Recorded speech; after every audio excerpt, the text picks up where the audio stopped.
brothers of Renee Good, the woman that was shot and killed by that federal agent in Minneapolis. They're speaking out at this public forum on the Trump administration's immigration crackdown. Let's listen in. There are no bad people, and that everyone makes mistakes.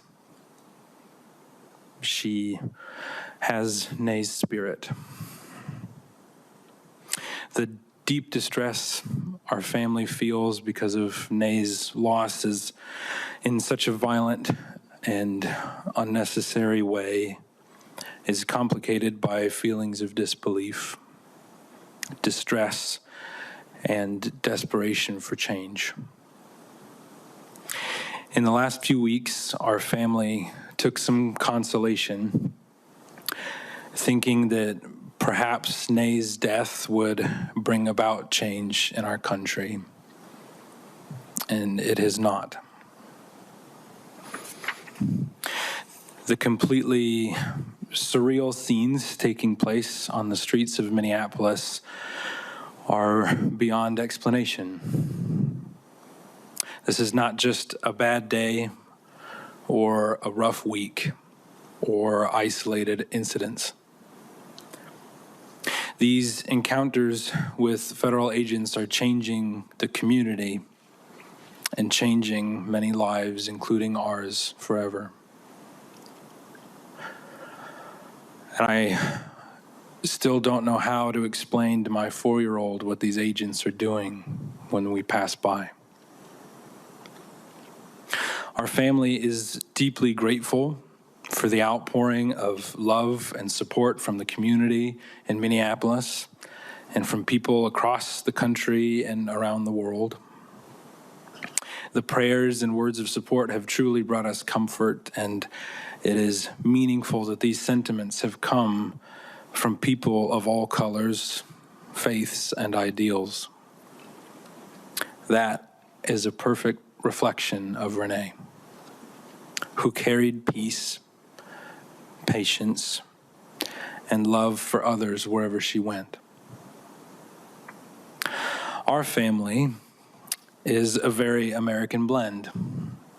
We vote differently, and we rarely completely agree on the finer details of what it means to be a citizen of this country. We attend various churches and some not at all.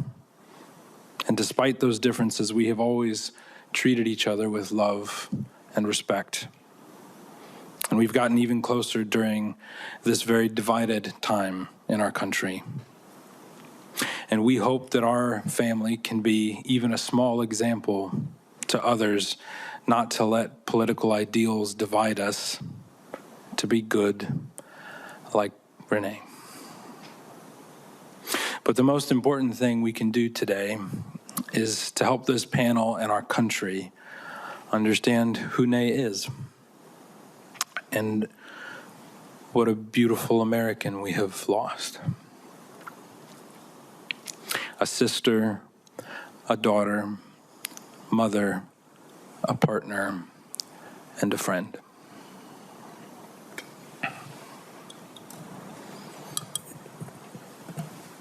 Good afternoon.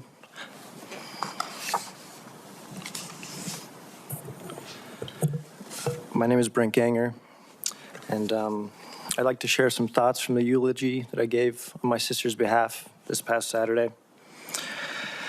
When I think of Renee, I think of dandelions and sunlight. Dandelions don't ask permission to grow. They push through cracks in the sidewalk, through hard soil, through places where you don't expect beauty, and suddenly there they are, bright, alive. Unapologetically hopeful. That was Renee. And sunlight, warm, steady, life-giving, because when she walked in a room, things felt lighter, even on cloudy days. Renee had a way of showing up in the world that made you believe things were going to be okay. Not because she ignored the hardship, but because she chose optimism anyway. She chose to look for what was good, what was possible, and what was worth loving. Renee loved fiercely, openly, and without hesitation. As a mother, Renee poured herself into love. The kind of love that shows up every day, that sacrifices quietly, that cheers loudly, that believes deeply. Her children were and are her heart.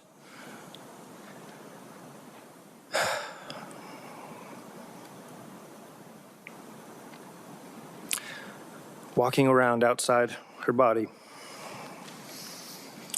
And she made sure they felt safe, valued, and endlessly loved.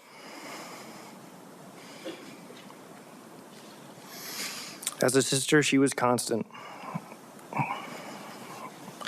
Someone you could lean on, laugh with, or just sit in silence beside. She had a way of making you feel understood, even when you didn't have the words yet. She didn't just listen, she saw you. She believed in second chances. She believed tomorrow could be better than today. She believed that kindness mattered, and she lived that belief. Even when things were hard, Renee looked for the light. And if she couldn't find it, she became the light for somebody else. It was the excessively ordinary things that made Renee so beautiful. There are billions of people who now know her name, and it would be so easy to fall into the false belief that great heroic things are required to overcome difficult things in the world. But as Tolkien wrote, it is the small, everyday deeds of ordinary folk that keep the darkness at bay, small acts of kindness and love.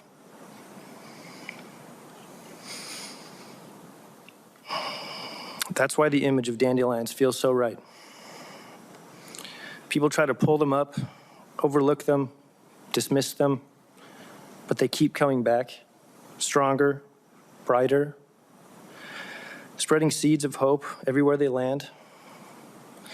Renee planted those seeds in all of us.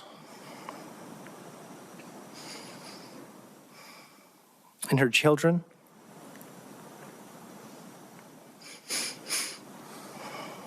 in her family,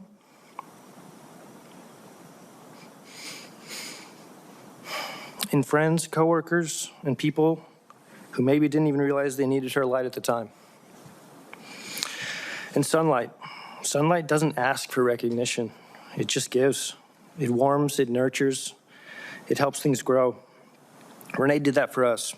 She helped us grow. She helped us believe in ourselves. She helped us see the good, even when life felt heavy. Renee is not gone from us. She's in the light that finds us on hard days. She's in the resilience we didn't know we had until we needed it. She's in the laughter, the memories, the love that continues to grow. Like dandelions, like sunlight, and like Renee. Thank you. Thank you. Thank you, Brent and Luke, for that really powerful appeal to the nation's conscience. And I hope to our colleagues on both sides of the aisle, and I hope that all of our colleagues will join in seeking the action that you just described that is so important, not just as a tribute to your sister, but as a way to prevent the kind of lawless brutality that caused her death, literally murder. So thank you for being here today. We are going to now have the second panel come forward and excuse the first.